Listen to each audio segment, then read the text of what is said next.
Salam Bapak Ibu Saudara-saudari yang terkasih dalam Yesus Kristus. Salam kasih, damai dan sejahtera. Tuhan memberkati, menyertai dan melindungi kita semua. Mari kita memulai pendalaman kitab suci kita ini, surat-surat Rasul Paulus pada hari ini.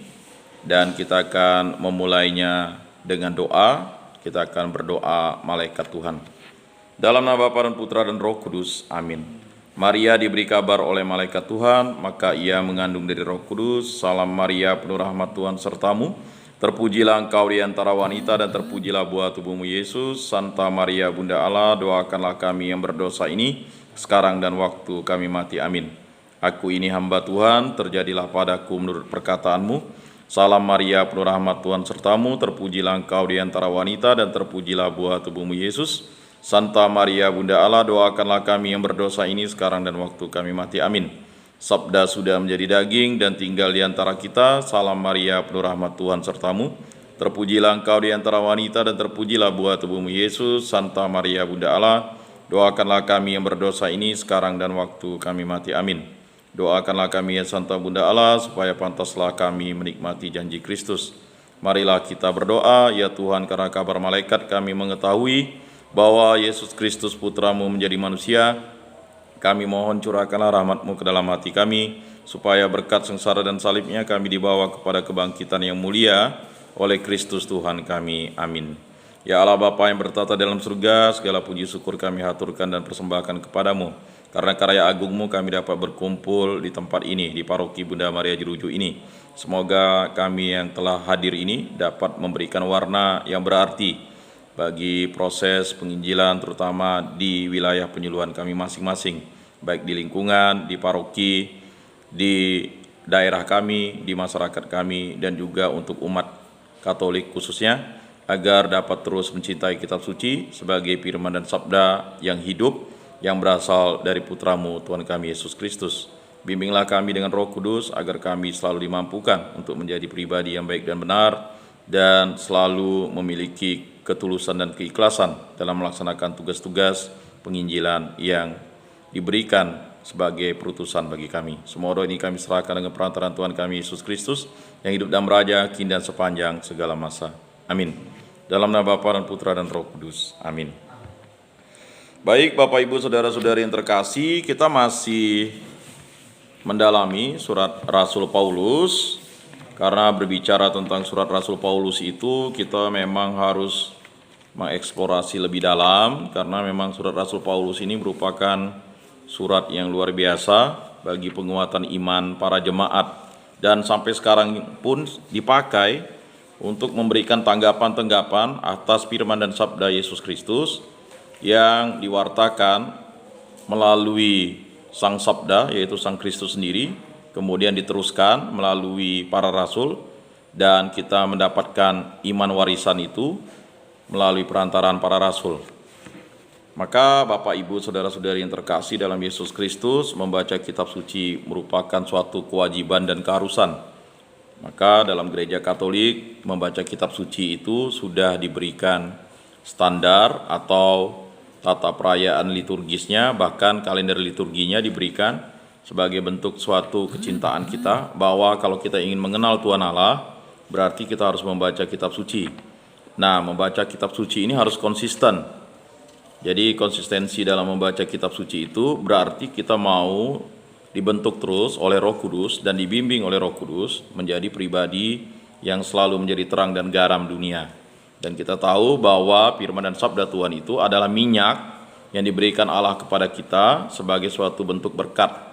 Dan minyak itu memang harus cukup agar kita dapat menyambut sang mempelai dan kita masuk dalam kerajaan sang mempelai itu, yaitu Yesus Kristus sendiri. Maka bagi orang Kristen agak aneh dan cukup aneh jika dia tidak membaca kitab suci, karena kitab suci itu adalah landasan iman yang merupakan pegangan kita untuk mewartakan firman dan sabda Tuhan sendiri. Kemudian ada yang namanya tradisi gereja dan juga ada magisterium gereja. Tetapi semuanya itu ada landasan kitab sucinya atau landasan alkitabiahnya. Nah, untuk itu mari kita selalu menggelorakan itu, tidak jemu-jemunya kita mewartakan firman dan sabda Tuhan dalam setiap kesempatan, walaupun misalnya ibadat singkat, kita membaca satu perikop, terutama dari Injil suci.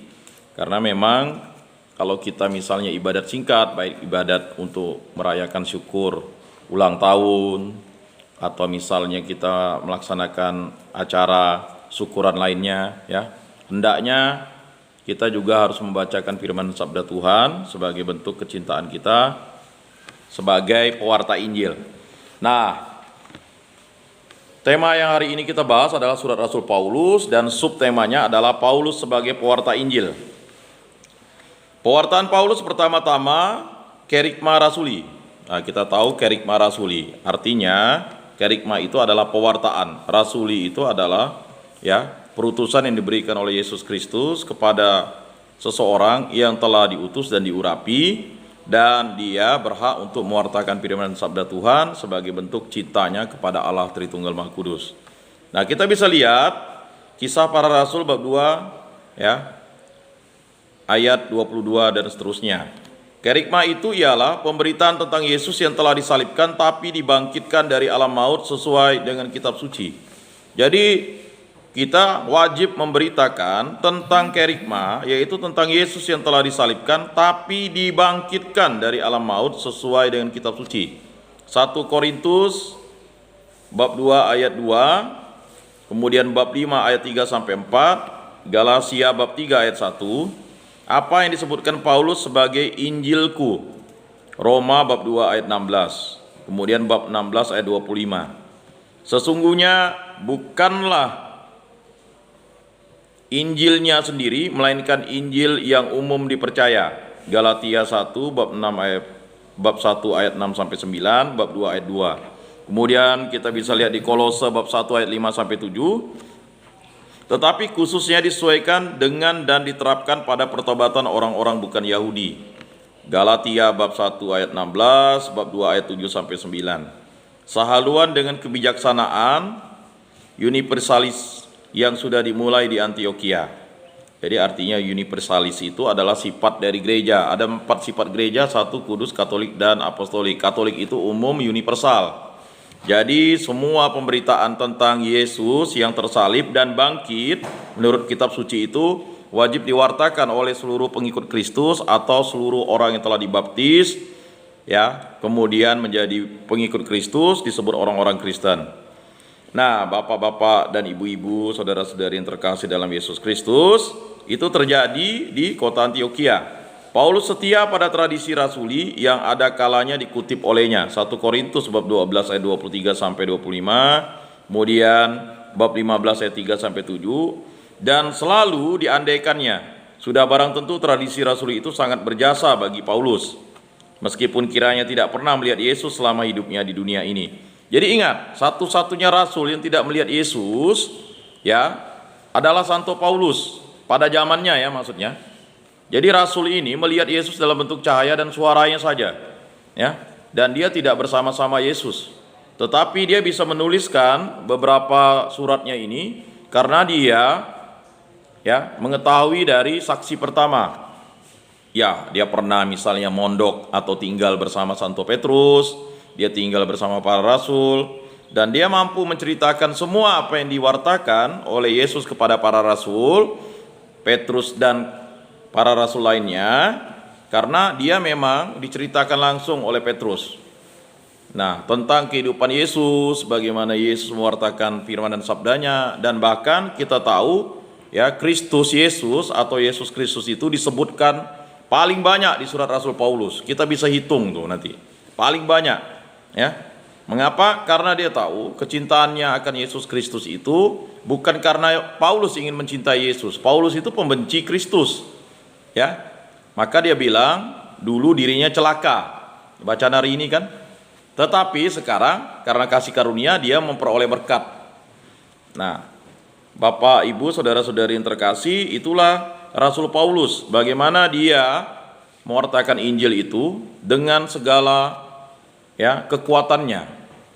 Dia mencintai Yesus dengan segenap hatinya, dengan segenap jiwanya, dengan segenap kekuatannya, dan dengan segenap akal budinya. Sehingga Paulus itu selalu disandingkan dengan Rasul Petrus, ya, rasul yang jaya, Rasul Petrus dan Paulus yang jaya. Mengapa? Kata jaya itu adalah Kristus yang jaya. Ya. Banyak orang berkata rasulnya jaya. Tidak, rasul itu adalah, ya, dia adalah penyambung lidah Yesus Kristus. Jadi rasul yang jaya itu artinya yang mengutus itulah yang jaya. Bapak Ibu saudara-saudari yang terkasih dalam Yesus Kristus, ya, kita bisa lihat itu, ya. Meskipun kiranya tidak pernah melihat Yesus selama hidupnya di dunia ini, kita bisa lihat dari bagian dari kitab suci 2 Korintus bab 5 ayat 16. Namun Paulus sangat mengenal ajarannya, 1 Tesalonika bab 4 ayat 15, 1 Korintus bab 7 ayat 10 dan seterusnya. Kemudian Kisah Para Rasul bab 20 ayat 35. Selebihnya ia juga seorang saksi langsung dan keyakinannya yang tak tergoncangkan itu berdasar sebuah pengalaman pribadi, ya. Sebab ia pun melihat Kristus. Ia pun melihat Kristus. Di mana? Ya, mula-mula di dekat Damsik. Ya. Kisah Para Rasul bab 9 ayat 17, bab 22 ayat 14 dan seterusnya, bab 26 ayat 16, kemudian 1 Korintus bab 9 ayat 1, bab 15 ayat 8 dan selanjutnya masih beberapa kali juga. Kisah Para Rasul bab 26 ayat 16, bab 22 ayat 17 sampai 21. Ia telah mengalami penglihatan-penglihatan dan penyataan Tuhan. Ya. 2 Korintus bab 12 ayat 1 sampai 4. Maka apa yang diterimanya dari tradisi itu sungguh-sungguh dapat dianggapnya sebagai pemberitahuan langsung oleh Tuhan. Galatia bab 1 ayat 12, 1 Korintus bab 12 ayat 23. Jadi penglihatan-penglihatan itu atau pelihatan-pelihatan itu dalam dirinya, ya, itu sebagai suatu, ya, bagaimana Tuhan, ya, memakai Paulus ini untuk mewartakan firman dan sabdanya. Ada kalanya orang berkata bahwa pengalaman-pengalaman mistik tersebut disebabkan oleh temperamen yang berlebih-lebihan dan sakit-sakitan. Jadi orang sering menyalahkan Rasul Paulus karena dia temperamen, ya. Kita tahu Rasul Paulus itu adalah orang yang dididik oleh Gamaliel dengan keras. Jadi dia adalah mazhab orang Parisi terkeras. Maka ketika Yesus mengatakan celakalah orang Parisi, ya kan, dia sangat tersinggung sekali. Maka karena ketersinggungannya itu dia membenci para pengikut jalan Tuhan dan menganiaya, bahkan merekomendasikan Stefanus untuk dibunuh, ya, diranjam menggunakan batu. Dan dia akui itu kesalahannya, ya. Maka dia bilang dirinya celaka, ya. Waktu dia tidak mengenal Yesus Kristus, dia celaka, terkutuk, ya. Kata celaka, terkutuk, yaitu kan sama seperti orang yang sudah tidak bisa lagi mendapatkan pengampunan dari Allah sendiri. Tetapi karena Kristus Yesus, berkat jasa Kristus Yesuslah, ya, dia dapat memperoleh pengampunan itu. Karena pengampunan itu hanya bisa diberikan oleh Allah sendiri. Nah, siapakah Allah itu? Dialah Yesus Kristus. Yesus Kristus itu menyatakan pengampunan itu diberikan oleh Allah Bapa di surga, ya kan? Melalui perantaraan dirinya, aku dan Bapa adalah satu, ya kan? Jika orang ingin melihat Bapa, yalah, pastilah melihat anak, ya. Jadi Bapak Ibu saudara-saudari yang terkasih dalam Yesus Kristus, ya. Jadi orang mengatakan karena temperamennya Rasul Paulus, kemudian juga karena sakit-sakitan, dia punya penyakit, ya. Penyakit itu disebabkan oleh karena dia bekerja sangat keras. Tetapi dugaan itu tidak mempunyai dasar sedikit pun. Jadi dugaan itu hanya adalah dugaan yang dibuat-buat. Memanglah Paulus kena penyakit di Galatia 4 ayat 13 sampai 15. Tetapi penyakit itu kiranya tidak lain kecuali serangan malaria. Jadi, ya, serangan malaria itu terjadi kepada Paulus. Ya, pada waktu itu orang pikir serangan malaria itu yaitu adalah serangan setan, ya. Malaria itu bisa membuat halusinasi. Nah, sedangkan duri dalam daging, ya, kita tahu, tetapi penyakit itu kiranya tidak lain kecuali serangan malaria. Sedangkan duri dalam daging, 2 Korintus bab 12 ayat 7, boleh jadi permusuhan terus-menerus dari pihak orang-orang Yahudi, kaum sebangsanya secara jasmani, Roma bab 9 ayat 3. Jadi jangan Paulus itu dibenturkan oleh Yakobus, dibenturkan dengan Petrus atau Yakobus, ya. Tidak, ya.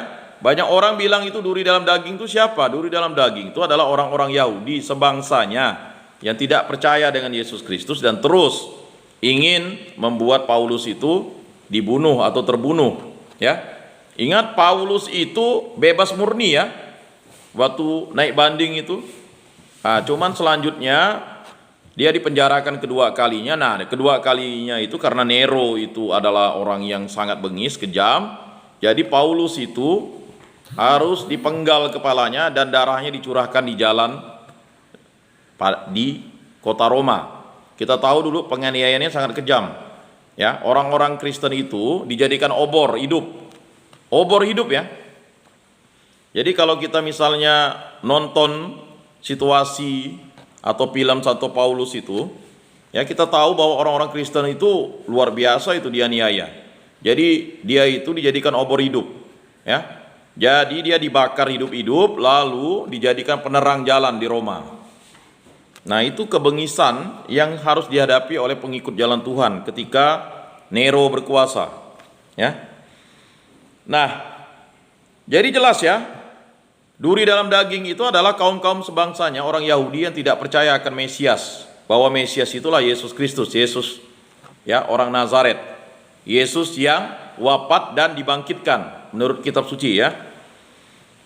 Lalu ya, boleh jadi permusuhan terus-menerus dari pihak orang-orang Yahudi kaum sebangsanya secara jasmani, Roma bab 9 ayat 3. Paulus ternyata tidak mempunyai daya hayal yang berlebih-lebihan, mengingat sedikitnya gambaran-gambaran lazim yang ia pakai. Gelanggan pertandingan. Jadi dia itu mengilustrasikan tulisannya tidak dengan delusi. Tahu delusi enggak? Ada ilusi, ada delusi. Delusi itu bisa melihat sesuatu. Kalau ilusi itu adalah orang yang suka memikirkan atau menghayal sesuatu. Lalu kita bisa lihat di situ, dia ukirkan ya ilustrasinya dengan gelanggang. Ya, gelanggang pertandingan. Kita tahu bahwa Roma ya itu suka olahraga. Karena olahraganya parah waktu itu. Misalnya gladiator, manusia lawan manusia ya, atau manusia lawan singa, atau singa ya. Kita ingat banyak orang Kristen itu diterkam singa ya, gara-gara ya pertandingan olahraga yang mengorbankan manusia ini. Nah, kita bisa lihat di 1 Korintus bab 9 ayat 24 sampai 27, Filipi bab 3 ayat 12 sampai 14, 2 Timotius 4 ayat 7 dan seterusnya. Kemudian kita lihat di situ ada laut, ada gelanggang, ya, ada laut. Efesius bab 4 ayat 14, lalu pertanian. 1 Korintus bab 3 ayat 6 sampai 8 dan bangunan. Jadi itu ilustrasi atau ya yang digambarkan secara lazim, ya, gelanggang pertandingan, laut, kemudian pertanian dan bangunan. 1 Korintus bab 3 ayat 10 sampai 17, Roma 15 ayat 20, Efesius 2 bab 20 ayat 20 sampai 22. Kedua gambar terakhir suka digabungkan serta dicampur adukan, ya. Jadi kita tahu bahwa bangunan dan pertanian itu sering dicampurkan oleh Rasul Paulus ini dalam karya penginjilannya.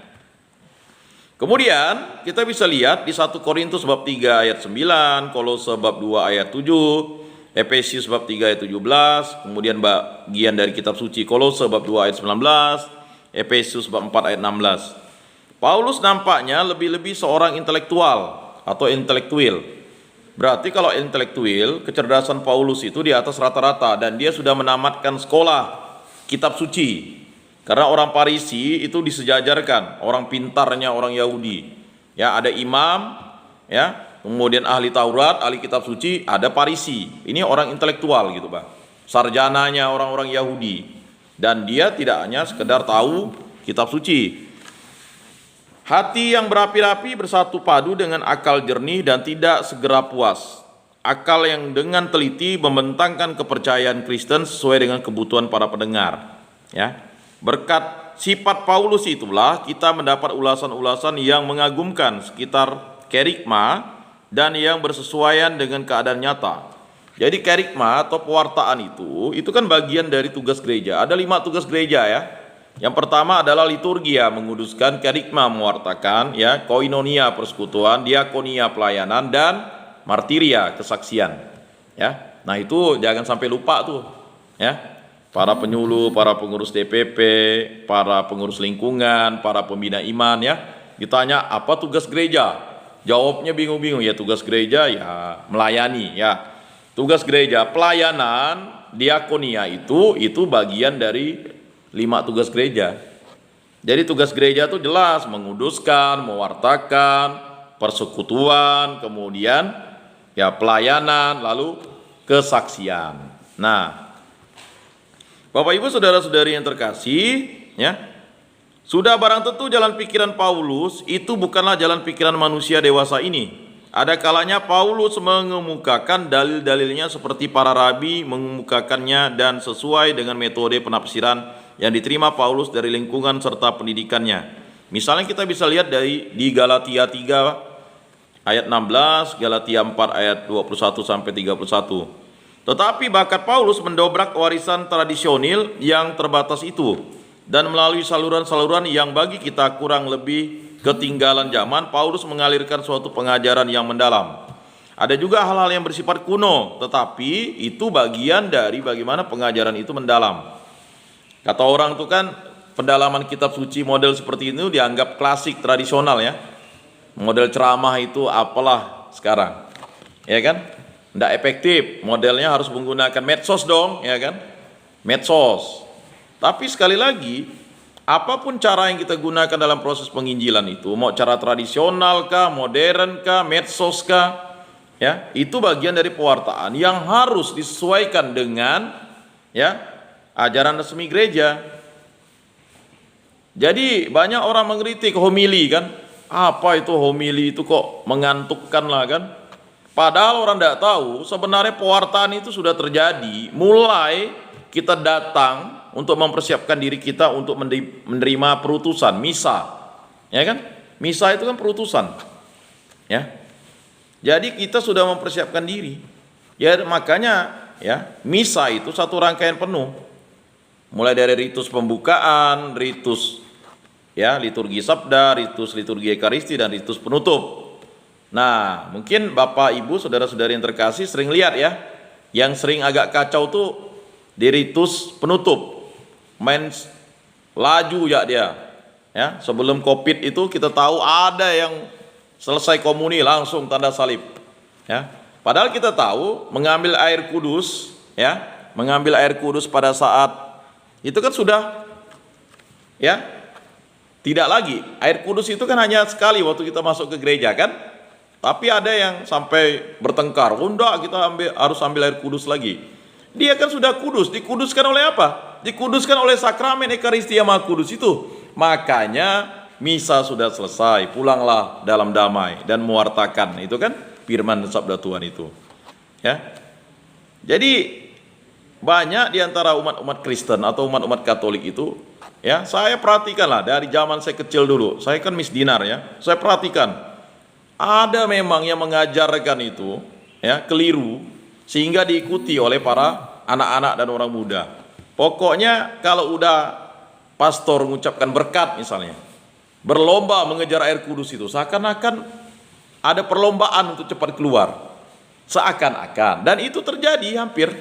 Ada yang mengajarkan begitu. Enggak tahulah, mungkin dulu yang berlomba itu adalah anak asrama, karena asrama kan mungkin kalau udah misa nih sempat ndak makan nih ya, atau makanan udah siap bisa habis. Nah, gaya-gaya kayak gitu itu kan mungkin akhirnya menjadi habit, kebiasaan yang akhirnya mempengaruhi orang. Padahal ritus penutup itu harus diikuti sampai lagu penutup. Sampai lagu penutup pun disuruh jangan panjang-panjang, sebait 2 bait ya lah. Kalau Covid wajar 1 bait. Ada lagu yang bagus misalnya kan, lagu-lagu untuk menggelorakan kita, untuk mewartakan kitab suci itu kan di Mada Bakti itu kan panjang tuh, Gereja Bagi Bahtera itu kan sampai 5 bait tuh.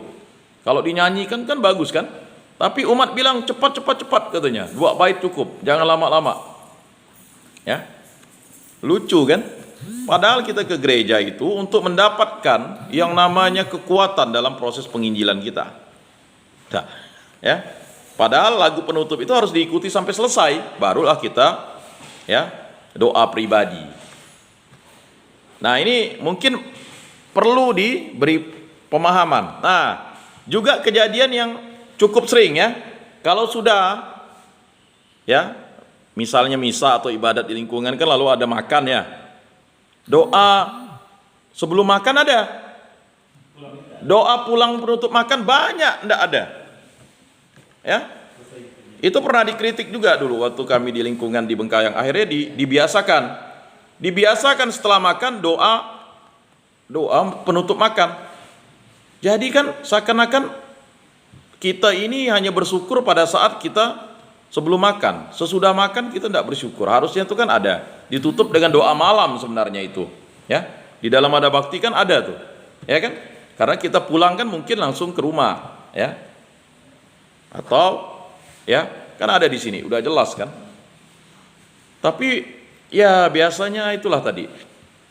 Karena dipikir udah selesai, doa pribadi, padahal waktu awal minta misalnya pastor tutup. Harusnya kan ditutup juga oleh pastor atau suster atau ketua lingkungan.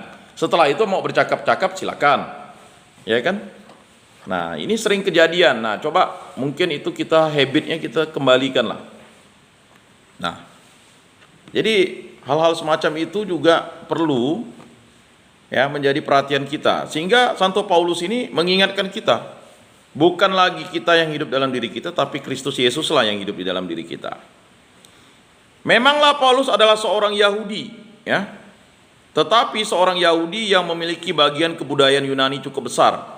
Ini mungkin mulai diperolehnya semasa mudanya di Tarsus dan kemudian diperkaya oleh Paulus sering ya berjumpa dengan dunia Yunani Romawi. Nah, kita tahu bahasa Yunani itu adalah bahasa internasional pada zaman itu ya. Karena waktu Alexander the Great itu hampir menguasai 3/4 dunia ya. Dia merubah sistem bahasa itu. Kalau orang tidak tahu bahasa Yunani waktu itu ya sama seperti orang bahasa Inggris ya. Sekarang bahasa Inggris lah ya. Jadi pada zaman itu kan bahasa nasionalnya bahasa Ibrani, ya kan? Bahasa lokalnya bahasa Aram, ya. Lalu bahasa, ya makanya ketahuan itu orang Galilea katanya. Kan beda tuh antara orang Yerusalem dengan orang Galilea tuh logatnya beda gitu, ya. Walaupun dia satu suku kan, terdiri atas sub-sub suku, ya. Jangankan itu misalnya orang Dayak aja kalau di daerah A logatnya begini kan ketahuan. Nah, jadi pengaruh dari kebudayaan Yunani itu tercermin baik dalam jalan pikiran Paulus maupun dalam bahasa serta gaya bahasanya ya. Ada kalanya Paulus mengutip penulis-penulis Yunani, 1 Korintus bab 15 ayat 33, Titus 1 ayat 12, Kisah Para Rasul 17 ayat 28. Dan ia pasti mengenal filsafat populer yang berdasar atas mazhab Stoa. Nah, ya. Jadi mazhabnya itu Stoa. Daripadanya ia meminjam gagasan-gagasan, misalnya perginya jiwa yang terpisah dari badan ke dunia ilahi, 2 Korintus 5 ayat 6 sampai 8. Kemudian pleroma, kosmis, ya. Kemudian itu bisa kita lihat di mana? Ya, jiwa yang terpisah dari badan ke dunia ilahi ya. Ada pleroma, kosmis, di Kolose dan Efesius dan rumus-rumus tertentu. 1 Korintus 8 ayat 6, Roma 11 ayat 36, Efesius 4 ayat 6. Nah, dari mazhab Stoa yang berhaluan sinis, Paulus mengambil alih apa yang disebutkan sebagai ya diatribe, ya. Ialah suatu metode argumentasi yang terdiri atas pertanyaan dan jawaban pendek. Kan? Coba kita lihat surat-surat ya. Kayak Paulus itu sudah menyusun yang namanya katekismus yang dasar katekismus ya. Jadi bertanya-tanya dia. Coba perhatikan tulisan Paulus kan. Nah, Roma bab 3 ayat 1 sampai 9, ayat 27 sampai 31. Dan dari situ pun berasal ulasan-ulasannya di mana kata demi kata beruntun sebagaimana lazim dalam seni pidato. Maka kita heran. Ya, atau jangan heran lah. Surat Rasul Paulus kepada jemaat di Roma lah kita baca benar-benar ya. Ada diulangnya kan? Dia awal diulangnya lagi. Jadi pidato. Ya. Kita tahu kalau Bung Karno itu kan pidato, ya kan? Pidatonya diulang-ulang sehingga luar biasa kan? Gaya kepemimpinan seperti itu sudah tidak ditemukan lagi lah di zaman sekarang karena tidak efektif. Kata Pak Jokowi cukup 6 menit lah.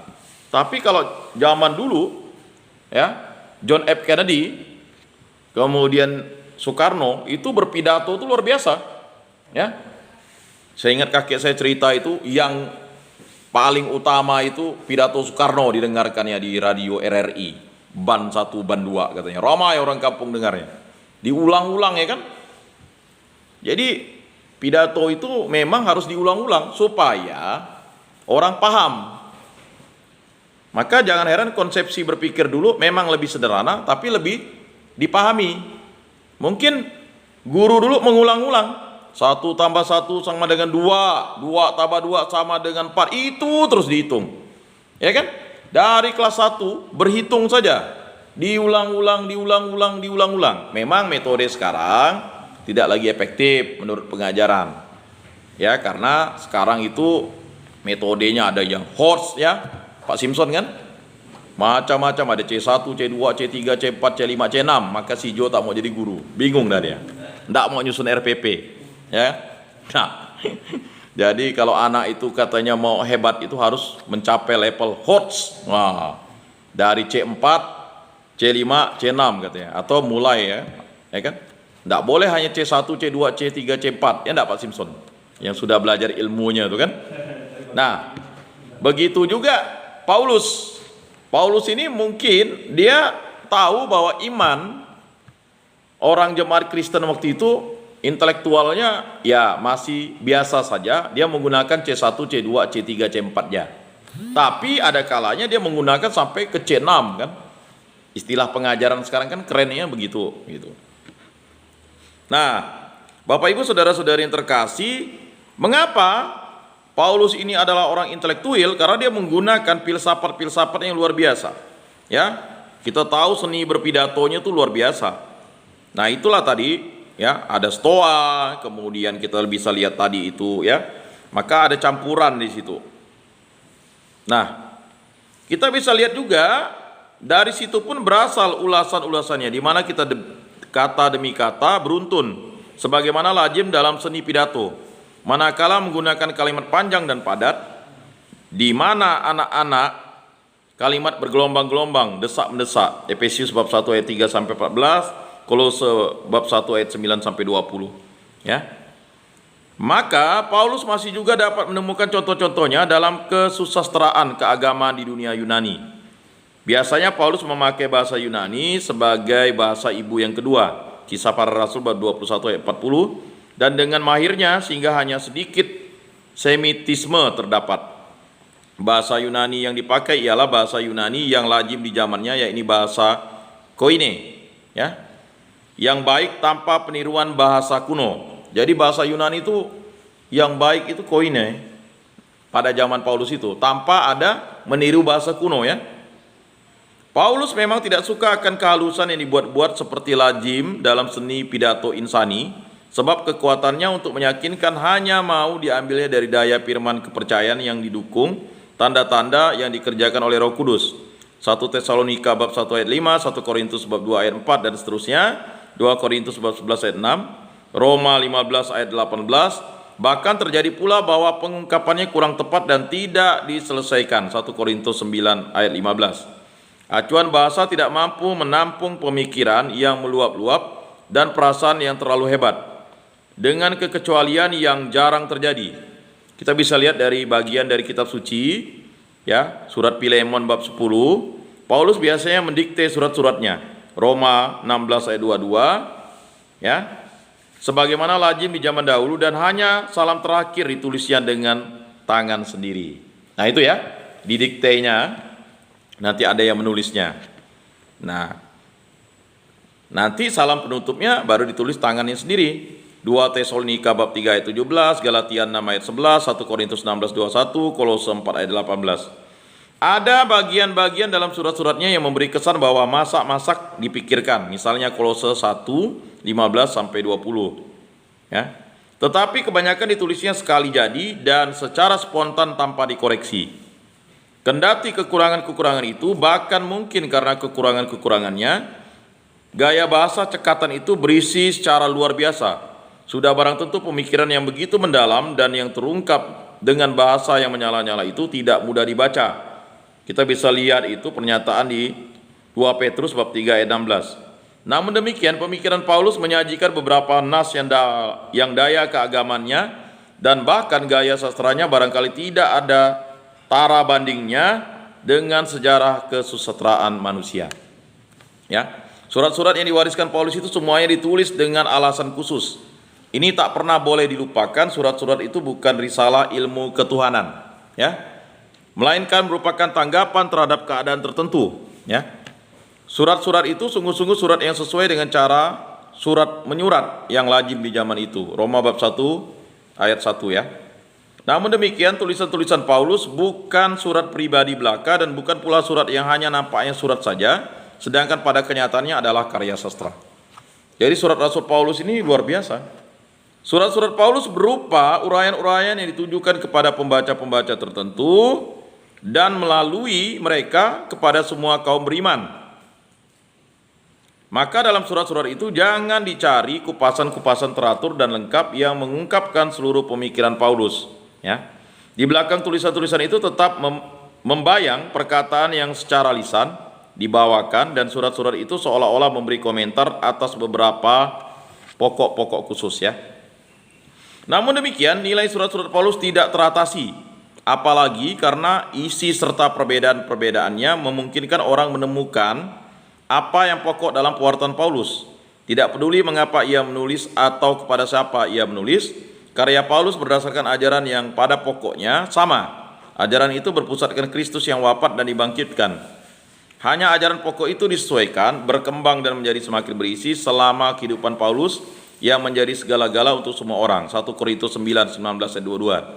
Ada sementara penafsir yang mengatakan bahwa Paulus sesungguhnya seorang peramu yang sesuai dengan keperluan memungut pandangan-pandangan yang berlain-lainan dan ada kalanya bertentangan satu sama lain, ya. Paulus sendiri tidak menilai pandangan-pandangan itu seolah-olah mutlak tepat dan benar. Ia hanya menggunakan saja untuk menarik hati orang kepada Kristus. Langsung bertentangan dengan pendapat tersebut, ya, ada orang yang berkata tentang kekakuan Paulus. Jadi Paulus ini dianggap kaku. Tetapi kekakuan Paulus itu sebenarnya menunjukkan tulisannya itu adalah benar-benar bahwa penginjilan yang dilakukan Santo Paulus ini adalah penginjilan yang totalitas hidupnya diarahkan kepada Kristus Yesus, Yesus Kristus, ya. Jadi surat Paulus itu kan kayaknya kebalikan gitu, Kristus Yesus. Ingat, Kristus itu gelar, ya, gelar yang artinya Mesias, ya. Nah, menurut pendapat ini maka pemikiran Paulus sejak awal mula ditetapkan dan selanjutnya tidak mengalami perkembangan lagi. Semua sudah tetap dan selesai akibat pengalaman Paulus waktu bertobat, ya. Jadi kebenaran terletak di tengah kedua ujung itu.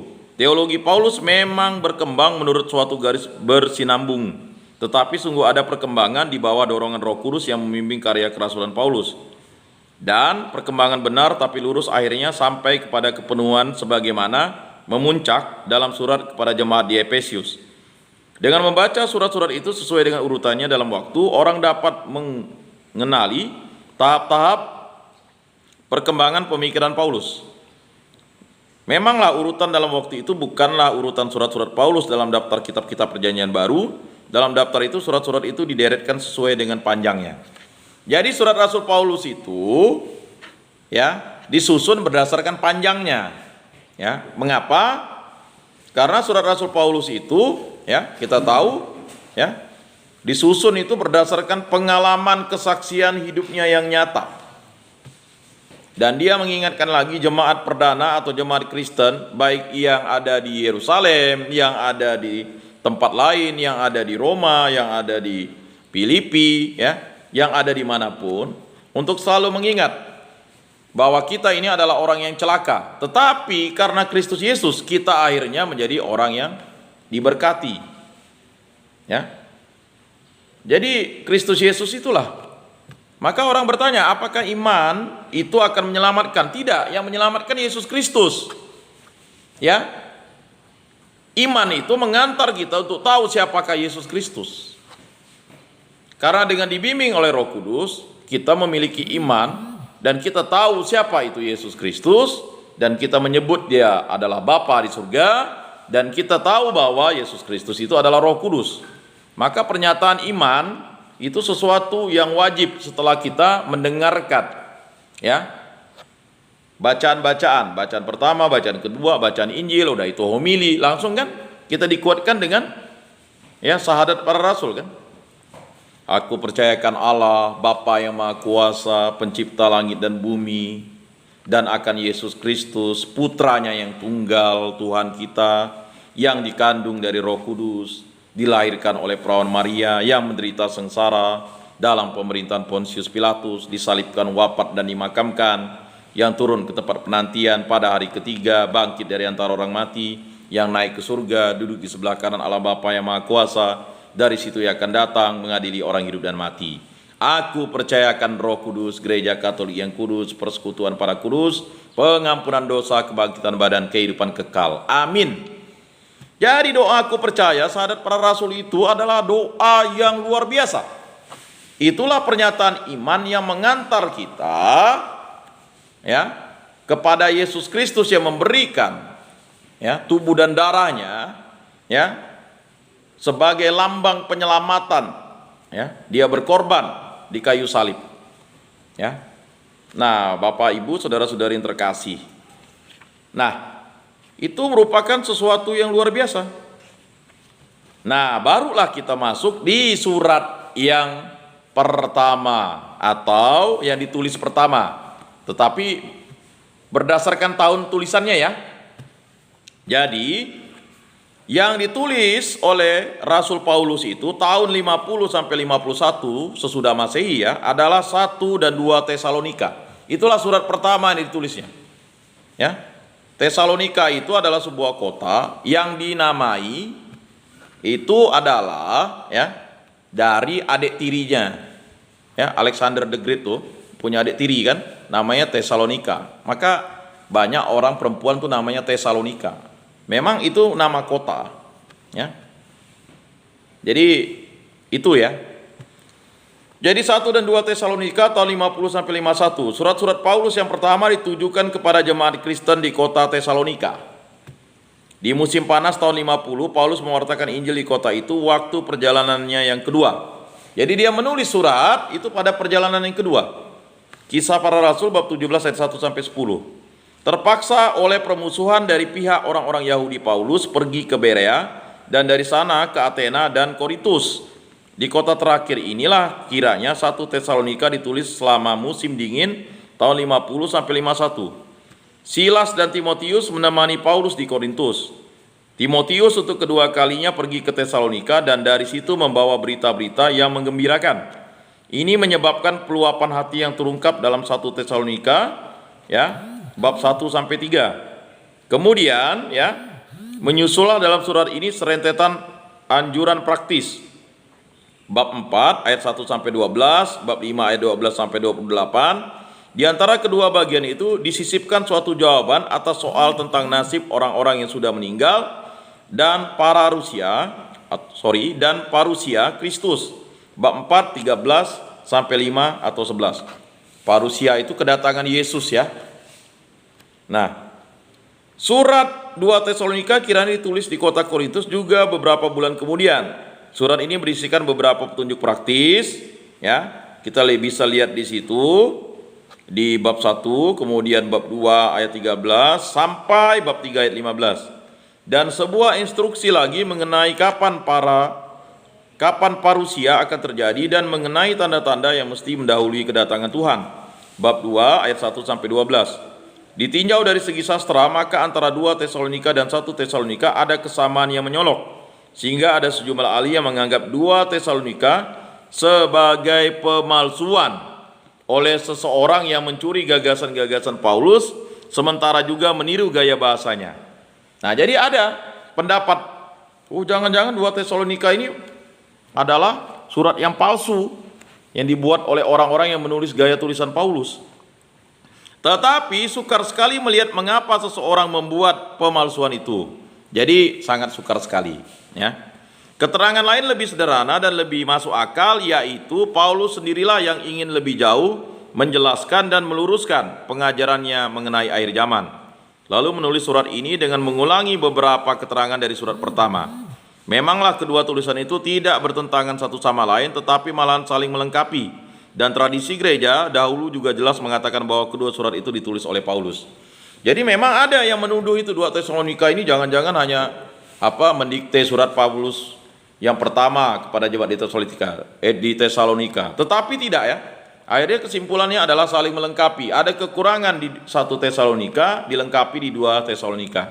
Ya. Kedua surat ini tidak hanya penting oleh karena sudah memperkenalkan pangkal beberapa pikiran Paulus yang dalam surat-surat lain diperkembangkan, tetapi terutama karena ajarannya mengenai parusia, kedatangan Yesus ya.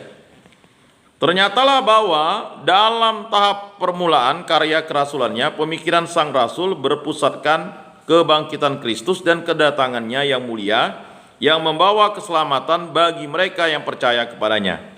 Biar sudah mati sekalipun, 1 Tesalonika bab 4 ayat 13 sampai 18. Kata mati itu jasmaninya mati ya. Kedatangan Kristus yang mulia ini dilukiskan Paulus sesuai dengan apa yang lazim dalam sastra apokaliptik Yahudi dan dalam agama Kristen purba. Ya. Bagian dari kitab suci wejangan Yesus tentang akhir zaman yang termuat dalam Injil-Injil sinoptik, khususnya dalam Injil Matius. Jadi wejangan Yesus tentang akhir zaman itu kan ya semacam ya parusia di mana Yesus akan datang. Sama seperti Yesus demikianlah Paulus ada kalanya ya begitu menekankan dekatnya kedatangan Tuhan yang tidak mungkin diketahui kapannya dan yang menuntut bahwa orang bersiap siaga. 1 Tesalonika bab 5 ayat 1 sampai 11. Kemudian sehingga memberi kesan bahwa ia sendiri serta sidang pembacanya akan mengalaminya selama masih hidup. 1 Tesalonika bab 4 ayat 17. Tetapi ada kalanya ia pun mencoba merendahkan rasa cemas kaum beriman yang digelisahkan oleh pandangan semacam itu. Maka ia mengingatkan mereka bahwa hari Tuhan belum juga tiba dan mesti didahului beberapa tanda tertentu. 2 Tesalonika bab 2 ayat 1 sampai 12. Bagaimana wujud tanda-tanda itu bagi kita maupun bagi para pembaca dahulu tidak jelas. Rupanya Paulus memikirkan si antikristus sebagai seorang pribadi yang baru akan tampil pada akhir zaman. Ungkapan apa yang menahan dia, 2 Tesalonika bab 2 ayat 6, menurut sementara ahli mengenai kerajaan Romawi, dan menurut sementara ahli lain pewartaan Injil, sehingga maksud keterangan itu tetap kabur juga. Nah itulah kitab 1 dan 2 Tesalonika. Sehingga kalau orang membaca kitab 1 dan 2 Tesalonika ini agak sedikit ya tercengang-cengang ya, karena Paulus menjelaskan parusia tadi itu, bagaimana kedatangan Yesus, dan dijelaskan tentang antikristus juga sebagai seorang pribadi. Nah siapakah antikristus? Ya kita tahu, yang menolak Kristus ya, orang yang dibaptis selalu menolak Kristus, lalu dengan serta-merta dia menolak ketuhanan Yesus, itu jelas. Selanjutnya tahun 57. Nah, ini berurut ya, sesuai dengan tahun. Dia menulis 1 dan 2 Korintus. Selama 18 bulan lebih, Kisah Para Rasul bab 18 ayat 1 sampai 16 mewartakan Injil di Korintus dari akhir tahun 50 sampai pertengahan tahun 52. Paulus menulis kedua suratnya kepada jemaat di Tesalonika sesuai dengan kebijaksanaan yang lazim. Ialah menanamkan kepercayaan Kristen di pusat-pusat besar. Paulus ingin menanamkan kepercayaan kepada Kristus di kota pelabuhan ternama yang banyak penduduknya itu juga. Dari situ kepercayaan itu dapat merambat ke seluruh Akhaya. 2 Korintus bab 1 ya. Kemudian bab 9, 2 Korintus bab 1 ayat 1, bab 9 ayat 2. Pada kenyataannya ia berhasil mendirikan sebuah jemaat kuat di sana, terutama di kalangan masyarakat rendahan. 1 Korintus bab 1 ayat 26 sampai 28. Tetapi kota besar itu adalah sebuah sarang kebudayaan Yunani, di mana berhadap-hadapan macam-macam aliran filsafat dan agama. Sedangkan kebejatan susila memberinya nama yang buruk. Jadi kota Korintus tuh hebat dia filsafatnya. Banyak aliran agamanya. Tetapi kebejatan juga dihadapi begitu. Ya. Karena kota pelabuhan, kita tahu lah pelabuhan itu kan banyak hiburan malam, hiburan subuh, hiburan siang ya. Nanti kan rencananya daerah Mempawah itu kan akan jadi pelabuhan internasional. Pasti banyak orang pindah di sana. Jadi berbagai macam aliran budaya muncul di situ ya. Atau berhadap-hadapan. Nah, sedangkan kebejatan susila memberinya nama buruk, nama yang buruk ya bagi Korintus. Perjumpaan agama Kristen dengan pusat kekafiran itu tidak menimbulkan banyak persoalan bagi mereka yang baru masuk Kristen. Dalam kedua surat yang ditulisnya kepada jemaat itu, Paulus berusaha memecahkan soal-soal itu. Jadi Korintus itu 2000 tahun yang lalu itu terjadi dengan kota-kota kita sekarang kan? Ya. Jadi jangan heran misalnya film-film tentang ya berbagai macam kebejatan itu diangkat ya untuk menggambarkan bahwa budaya-budaya itu ya bercampur aduk sehingga menimbulkan persoalan-persoalan dinamika sosial ya. Persoalan-persoalan itu harus dihadapi oleh kota Pontianak misalnya kan. Ya, selamat kota Pontianak 250 tahun nih kan sekarang kan. Luar biasa kota Pontianak sudah 250 tahun didirikan kan. Nah, pastilah ada persoalan-persoalan yang terus-menerus tidak bisa diselesaikan. Bagaimana kedua surat itu lahir sudah cukup jelas, kendati keraguan yang masih ada mengenai beberapa hal kecil. Sebelum surat pertama yang tercantum dalam kitab suci telah ada surat yang mendahuluinya. 1 Korintus bab 5 ayat 9 sampai 13, tetapi surat yang waktunya ditulis tidak diketahui ini tidak tersimpan. Kemudian menjelang akhir 2,5 tahun tinggal di Efesius tahun 54 sampai 57. Dalam perjalanannya yang ketiga, kisah para rasul bab 19 ayat 1 sampai 20, datanglah dari Korintus suatu utusan yang menyodorkan beberapa masalah. 1 Korintus 16 ayat 17. Dan di samping itu Paulus menerima berita mengenai jemaat di Korintus melalui Apolos. Kisah para Rasul bab 18 ayat 27 dan seterusnya. 1 Korintus bab 16 ayat 12 dan beberapa orang dari keluarga Chloe ya. 1 Korintus bab 1 ayat 11. Maka Paulus merasa terdorong menulis sepucuk surat lagi, yakni surat 1 Korintus kita ya. Ia ditulis sekitar Paskah tahun 57. 1 Korintus bab 5 ayat 7 dan seterusnya, bab 16 ayat 5 sampai 9 dibandingkan dengan kisah para rasul bab 19 ayat 21. Selang beberapa waktu muncullah di Korintus semacam krisis dan terpaksa Paulus mengunjungi jemaat sebentar dan kunjungan itu tidak menyenangkan. Kita bisa lihat di 2 Korintus 1 ayat 23 sampai bab 2 ayat 1, bab 12 ayat 14, bab 13 ayat 1 sampai 2. Selama kunjungan itu Paulus berjanji tidak lama lagi akan kembali untuk beberapa lamanya. 2 Korintus bab 1 ayat 15 sampai 16. Tetapi terjadi sesuatu dan rupanya kewibawaan Paulus dalam diri seseorang utusannya dirongdong. 2 Korintus bab 5 ayat 10, bab 7 ayat 12. Maka sebagai pengganti kunjungannya yang dijanjikan dahulu itu, Paulus mengirim sepucuk surat tajam yang ditulisnya dengan mencucurkan banyak air mata. 2 Korintus bab 20, bab 2 ayat 3 dan seterusnya. Sampailah bab 9 ya. Surat ini membawa hasil yang menyenangkan. 2 Korintus bab 7 ayat 8 sampai 13. Kabar gembira tentang hasil itu diterimanya dari Titus. 2 Korintus bab 2 ayat 12 dan seterusnya. Kemudian bab 7 ayat 5 sampai 16 di Makedonia. Setelah Paulus terpaksa meninggalkan Efesius akibat krisis hebat di sana yang tidak kita ketahui wujudnya. 1 Korintus bab 15 ayat 32, 2 Korintus bab 1 ayat 8 sampai 10, kisah para rasul bab 19 ayat 23 sampai 40. Maka menjelang akhir tahun 57 ia menulis 2 Korintus. Kemudian ia mengadakan perjalanan kiranya melalui Korintus ya. Kisah para rasul bab 20 ayat 1 dan seterusnya. Kemudian bagian dari kitab suci 2 Korintus bab 9 ayat 5, bab 12 ayat 14, bab 13 ayat 1 dan bab ya dan ayat 10. Menuju Yerusalem tempat ia ditahan dan dipenjarakan. Jadi seperti beberapa minggu lalu yang saya sampaikan bahwa kisah para rasul dengan surat Rasul Paulus ini saling berkaitan. Kisah para rasul itu ditulis oleh Santo Lukas, yaitu murid langsungnya Paulus, sedangkan surat Rasul Paulus pasti didukung oleh kisah para rasul karena dua kesaksian orang yang sama ya. Itu saling dukung-mendukung dan itulah yang membuat surat Rasul Paulus ini ya kan menjadi sesuatu yang penting dalam karya penginjilan, terutama dalam mendukung ya, dalam mendukung bagaimana ya proses pewartaan para rasul itu ya kan. Karena Kita tahu 4 sifat gereja itu, 1 kudus, katolik, dan apostolik. 1 didirikan oleh Kristus Yesus, ya kan? Kemudian kudus, gereja itu adalah sakramen keselamatan bagi semua orang. Semua orang yang masuk di dalam gereja Katolik itu atau gereja itu menjadi kudus karena dikuduskan oleh Allah Tritunggal Maha Kudus, ya.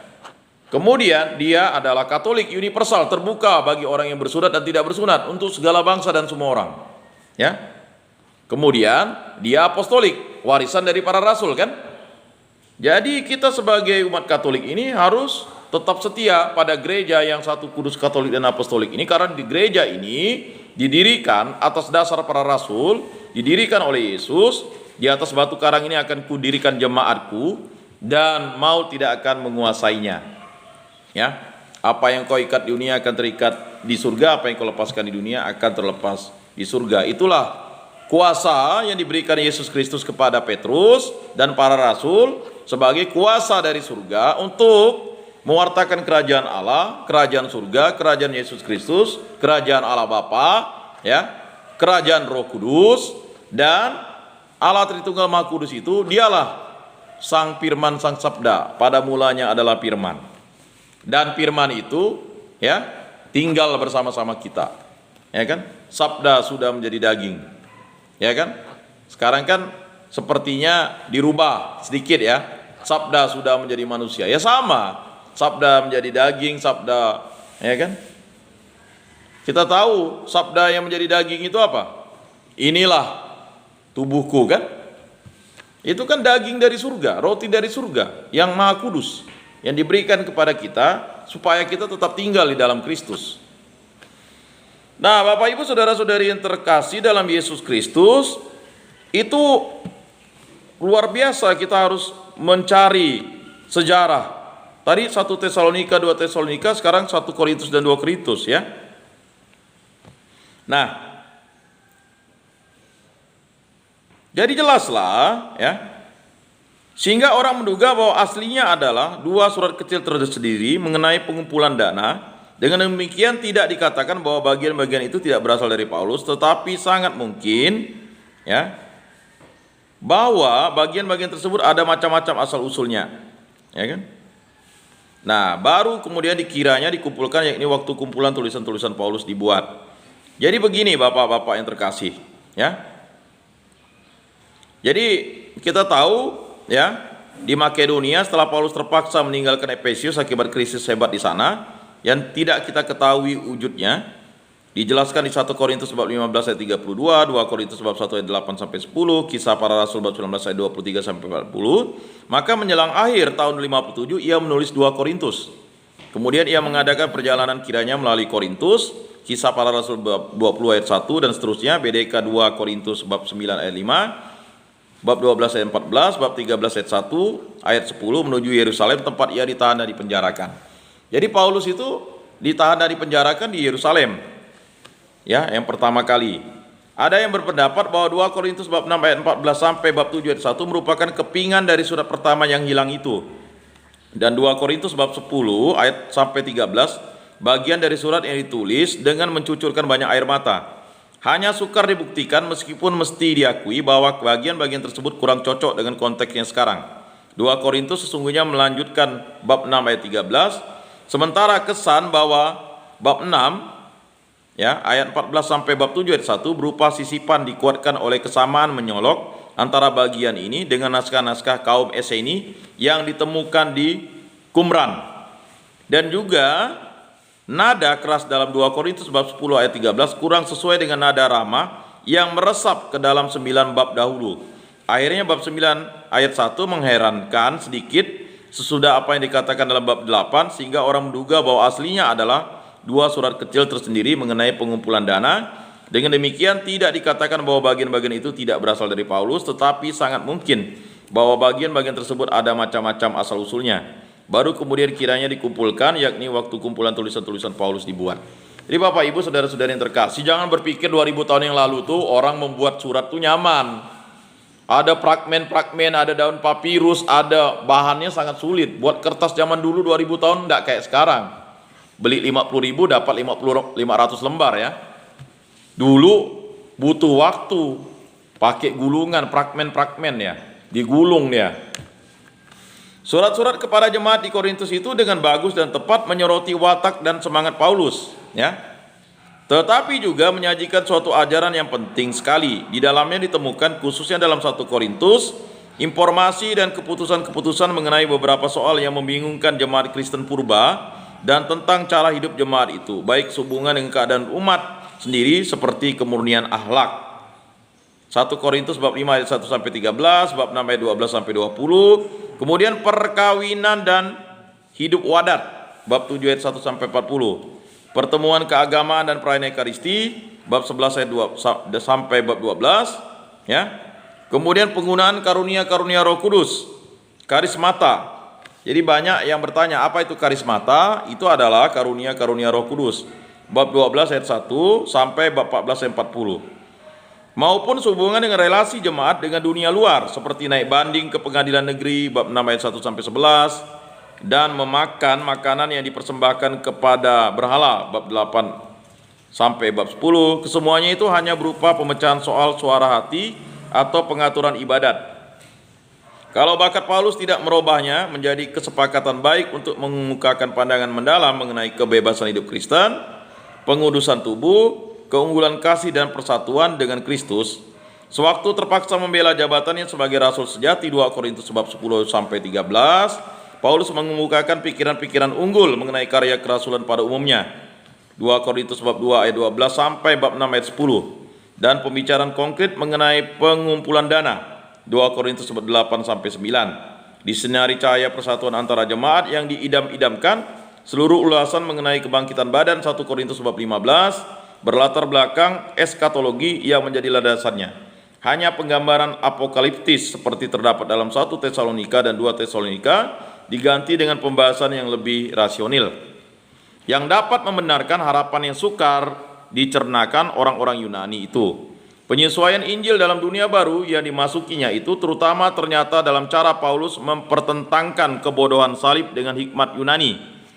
Kepada orang-orang Korintus yang terpecah-pecah menjadi kelompok yang masing-masing membanggakan gurunya serta bakat-bakatnya, Paulus mengingatkan bahwa hanya ada satu guru saja, ialah Kristus, dan hanya satu kabar gembira, yaitu hanya salib saja yang menyelamatkan, dan itulah hikmat sejati. 1 Korintus bab 1 ayat 10 sampai bab 4 ayat 13. Dengan jalan itu maka terpaksa oleh keadaan dan tanpa meniadakan pandangan akhir zaman, Paulus sampai menekankan hidup Kristen sekarang yang merupakan persekutuan dengan Kristus yang terwujud oleh pengetahuan sejati, ialah kepercayaan.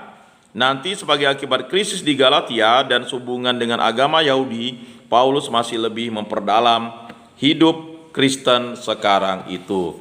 Baik Bapak Ibu Saudara-saudari yang terkasih, untuk pertemuan pada hari ini, ya yang itu dulu. Jadi 1 Tesalonika, 2 Tesalonika, kemudian 1 Korintus dan 2 Korintus. Mengapa surat-surat itu ditulis Paulus?